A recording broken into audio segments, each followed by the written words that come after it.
Welcome to Blue Talks.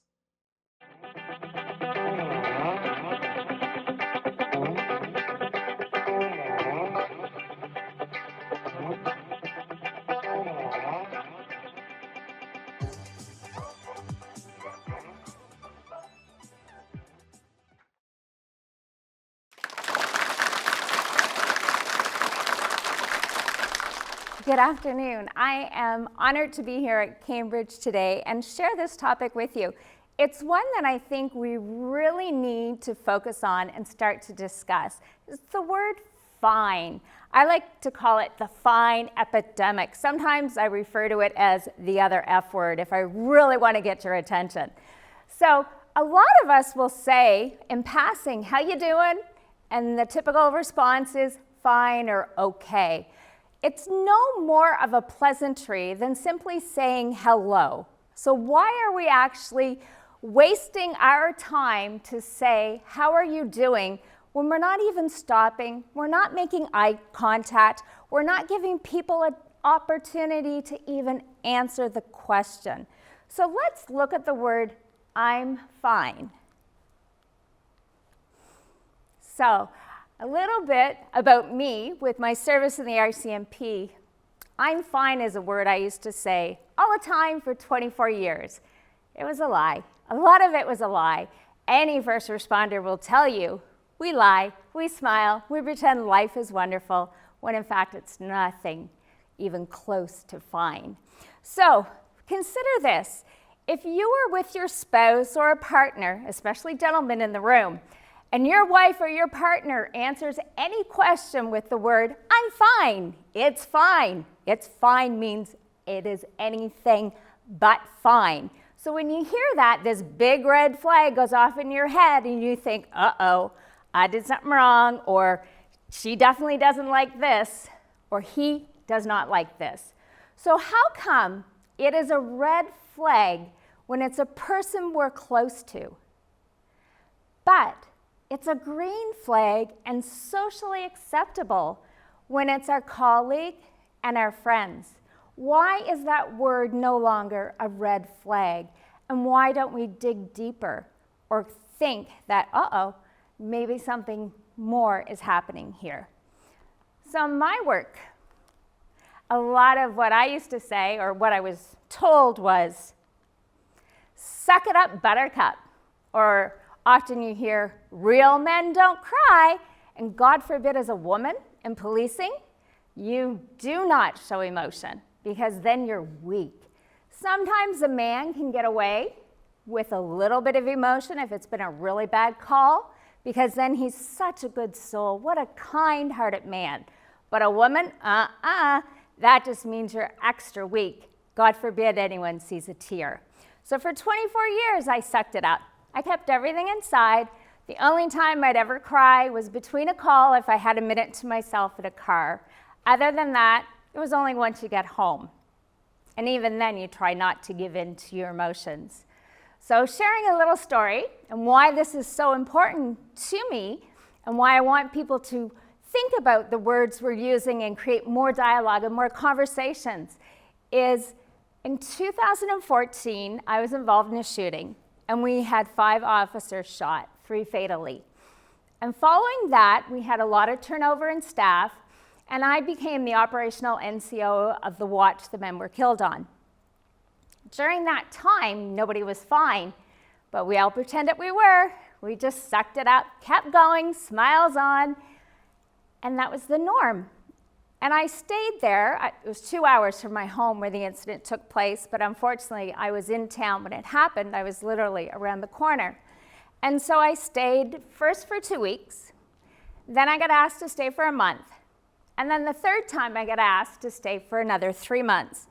And I asked the inspector, why me? I had the rank, I had the operational experience, but why keep me here when there's others? And his answer kind of shocked me, but it didn't at the same time. He said, I noticed you yesterday in the bullpen when one of our members came back to work. This member was on scene when his best friend was murdered in front of him, and he had been off work for 3 weeks. When he came back, I instinctively had my hand on his back when he was sitting at the computer. And I guess I was doing this as I talked with him. And the inspector said, "I've noticed you do that. I've never seen another officer do that, because that is certainly not the norm in policing." And then he joked and said, "I've also heard you've offered some of the boys a hug." And I was like, yeah, I do that, I guess. He said, "That is what I need here. I don't need skill. You have that." He said, "I need you because I know the boys will actually talk to you." And he goes, "That is what I need. I need somebody that people will say, I'm not okay too." So basically, I broke the norm of a male-dominated culture. And instead of my inspector at that time thinking that that was weak, that was a woman thing to be like that, he saw it as a sign of strength and of character, and recognized that in such a hurting environment where nobody was okay, that was what we needed. We needed some compassion. We needed to be able to communicate and to help each other. So I stayed for 3 more months. During that time, I was anything but okay. But nobody noticed, because I was the girl that made sure everybody else was okay. And everyone just thought I was crazy and super fit, because I ran every single day. I ran before my shift. I would run after my shift. Sometimes I'd run both. But the part that nobody knew was when I run till I throw up, or almost throw up. And then I turn around and I run back. Also, if I forget, which was very frequently, I don't eat, and I barely slept for 4 months. At the time, in almost 4 months, I also had a friend commit suicide who was our officer as well, and I had to attend. When I got home, another friend committed suicide. Now that I'm safe and I'm home, I hit a wall, and I was off for 4 months. When I went to the doctor, the first thing he said to me was, "You need to step on a scale." And I was like, "Hell no, I'm good. I'm in my 40s and I get a 6-pack. And he's like, "Nah, you need to get on a scale." Stepped on a scale, only to realize I had lost almost 20 pounds in 4 months. Blood pressure, barely 70/40. So I was put off work for 5 months because I wasn't allowed to go back to work until I gained weight and my blood pressure went up. Doctor laughed and said, "I've never ever told anybody that, because again, I like to break the norms." So what we need to do is continue to disrupt the norm. Start creating dialogue in our workplaces where people feel safe, that they can say, "I'm having a crap day." We don't have to ask too many personal questions or inappropriate questions or dive into the deep details of other people's lives, but we should at least recognize. And again, there's so many visible signs. We notice when somebody shows up to work and you can tell they've been on a bender the night before. They smell of alcohol, maybe they have yesterday's clothing still on. We notice those things. We notice somebody who is always late. We notice people who are literally eating their emotions. But we don't notice a lot of the subtle cues, like mine, because everything I did was socially acceptable. I was running and I was going to the gym. I was just super fit. Nobody saw how much I was actually hurting, and that my coping mechanism was just as destructive as people who were out drinking at nighttime. We need to look at the people who used to be social, but now stay in their office and never come out for coffee. The people who we notice don't take lunch breaks. The people who are actually getting smaller without trying. Do you realize that people call in to work sick 3 times more for mental health reasons than they do for physical illness?